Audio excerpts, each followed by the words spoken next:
Hi friends, എല്ലാവർക്കും പുതിയ വീഡിയോയിലേക്ക് സ്വാഗതം. നമ്മളിന്നൊരു ഡെസേർട്ടാണ് തയ്യാറാക്കാൻ പോകുന്നത്. നമുക്ക് ഡെസേർട്ട് കാണുമ്പോൾ തന്നെ അറിയാം ഇത്രയും നല്ല ടേസ്റ്റാണ്. അതുകൊണ്ട് നമുക്ക് ഡെസേർട്ടിനെ കുറിച്ചൊന്നും ഞാൻ പറയുന്നില്ല, നമുക്ക് ഡയറക്റ്റ് വീഡിയോയിലേക്ക് പോകാം. അപ്പോൾ അതിനായിട്ട് നമുക്ക് വേണ്ടത് പഴുത്ത മാങ്ങയാണ്. 2 മാങ്ങ എടുത്തിട്ടുണ്ട്. അപ്പോൾ അത് ചെറിയ പീസുകളാക്കി നമുക്ക് എടുത്തിട്ട് ഒരു ബൗളിലേക്ക് മാറ്റി കൊടുക്കാം. നല്ല പഴുത്ത മാങ്ങ നോക്കി എടുത്തോളൂ. ഞാനൊരു ബൗളിലേക്ക് മാറ്റി കൊടുത്തിട്ടുണ്ട്. നമുക്കൊരു മിക്സിയുടെ ജാറിലേക്ക് നമുക്കിനി മാങ്ങ എല്ലാം ഇട്ട് കൊടുത്തിട്ട് നമുക്ക് കുറച്ച് പാലും കൂടി ഒഴിച്ചു കൊടുക്കാം. നമ്മൾ 1/2 ലിറ്റർ പാൽ എടുത്തിട്ടുണ്ട്. നല്ല തിളപ്പിച്ച് ആറിയ പാലാണ് എടുത്തിട്ടുള്ളത്. ഫ്രിഡ്ജിൽ വെച്ച് തണുപ്പിച്ച പാൽ എടുക്കുകയാണെങ്കിൽ അതാണ് നല്ലത്.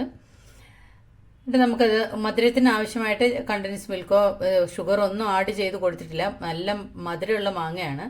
നിങ്ങൾക്ക് മധുരം കുറഞ്ഞ മാങ്ങയാണ് കിട്ടുന്നതെങ്കിൽ മധുരത്തിന് ആവശ്യമായിട്ട് എന്ത് വേണമെങ്കിലും ചേർത്ത് കൊടുക്കാം. ഹണിയോ പഞ്ചസാരയോ കണ്ടൻസ് മിൽക്കോ എന്തെങ്കിലും ചേർത്ത് കൊടുക്കാം. ഇനി നമുക്ക് ബ്രെഡാണ് ആവശ്യമുള്ളത്. പിന്നെ ബ്രെഡിൻ്റെ സ്ലൈസ് നമുക്ക് 2 സൈഡിലും ബട്ടർ പുരട്ടിയിട്ട് തവയിലും കുറച്ച് ബട്ടർ പുരട്ടി കൊടുത്തിട്ട് നമുക്കതൊന്ന് റോസ്റ്റ് ചെയ്തെടുക്കാം. ഒരുപാട് ടോസ്റ്റ് ആക്കുന്ന പോലെ അങ്ങ് ടോസ്റ്റ് ചെയ്തെടുക്കണ്ട, ഒന്ന് റോസ്റ്റ് ചെയ്തെടുത്താൽ മതി 2 സൈഡും. നമുക്ക് ഇവിടെ കനം കുറഞ്ഞ സ്ലൈസ് ആണ് കിട്ടുന്നത്. അപ്പോൾ ഇത്രയും കൂടെ കനമുള്ള ബ്രെഡ് സ്ലൈസ് കിട്ടുകയാണെങ്കിൽ അതാണ് നല്ലത്. ഇനി നമുക്ക് ബ്രെഡ് കട്ട് ചെയ്യാത്ത ബ്രെഡ് വാങ്ങാൻ കിട്ടും. അങ്ങനെയുള്ള ബ്രെഡ് വാങ്ങിച്ചിട്ട് നമ്മുടെ ഇഷ്ടമനുസരിച്ച് കട്ട് ചെയ്തെടുക്കുകയാണെങ്കിൽ ഏറ്റവും നല്ലതാണ്. അപ്പോൾ നമുക്കിത് ഇങ്ങനെ ഒന്ന് ടോസ്റ്റ് ചെയ്ത് എടുത്തിട്ടുണ്ട്. ഇതുപോലെ ബാക്കിയുള്ള സ്ലൈസും നമുക്ക് ഇങ്ങനെ ഒന്ന് റോസ്റ്റ് ചെയ്ത് മാറ്റിയെടുക്കാം. അപ്പം ഞാനിതെല്ലാം ഒരു പ്ലേറ്റിലേക്ക് മാറ്റി കൊടുത്തിട്ടുണ്ട്. ഇനി നമുക്ക് ഇത് അറേഞ്ച് ചെയ്യുന്ന ഒരു ഡിഷ് എടുത്തിട്ട് നമുക്ക് ആദ്യം ഒരു ബ്രെഡിൻ്റെ സ്ലൈസ് വെച്ച് കൊടുക്കാം. അതിന് മുകളിൽ മാംഗോ പൾപ്പ് ഒഴിച്ചു കൊടുക്കാം. അതിന് മുകളിൽ അടുത്ത സ്ലൈസ് വെച്ച് കൊടുക്കാം. വീണ്ടും അതേ രീതിയിൽ നമുക്ക് ഇങ്ങനെ മാംഗോ പ്യൂരി ഒഴിച്ചു കൊടുക്കാവുന്നതാണ്. നമുക്ക് എത്ര ലെയറാണോ നിങ്ങൾക്ക് വെക്കാൻ ഇഷ്ടമുള്ളത് അത്രയും ലെയർ വെച്ചിട്ട് മാംഗോ പ്യൂരി ഒഴിച്ചു കൊടുക്കുകയാണ് ചെയ്യുന്നത്. നമ്മൾ സാൻഡ്വിച്ചൊക്കെ ഉണ്ടാക്കുമ്പോൾ എങ്ങനെയാണ് തയ്യാറാക്കുന്നത് അതേ രീതിയിൽ.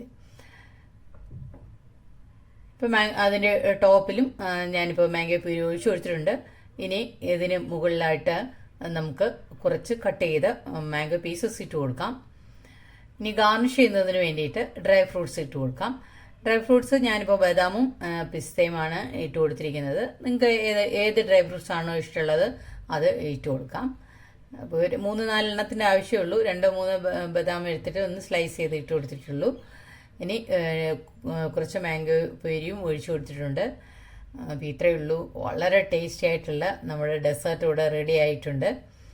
വായിലിട്ടാൽ അലിഞ്ഞു പോകുന്ന തരത്തിലുള്ള നമ്മൾ ആ മാംഗോ പ്യൂരിയിൽ ആ ബ്രെഡൊക്കെ നല്ല സോക്കായിട്ട് നല്ല സോഫ്റ്റാണ്. ആ ബ്രെഡിൽ നല്ല ബട്ടറൊക്കെ തേച്ചിട്ട് അതിൻ്റെ ഒരു ടേസ്റ്റും എല്ലാം കൂടെ നല്ലൊരു കോമ്പിനേഷനാണ്. ഈസി ആയിട്ട് തയ്യാറാക്കാം. ഇനി ആർക്ക് വേണമെങ്കിലും തയ്യാറാക്കാം. മാംഗോയും 2 ബ്രെഡൊക്കെ സ്ലൈസ് ഉണ്ടെങ്കിൽ നമുക്ക് തയ്യാറാക്കാൻ പറ്റിയ ഒരു അടിപൊളി ഡെസേർട്ടാണ്. ഗസ്റ്റ് വരുമ്പോഴും തയ്യാറാക്കി കൊടുക്കാൻ പറ്റിയ ഒരു വെറൈറ്റി ഡിഷാണ്. എല്ലാവരും തയ്യാറാക്കി നോക്കൂ.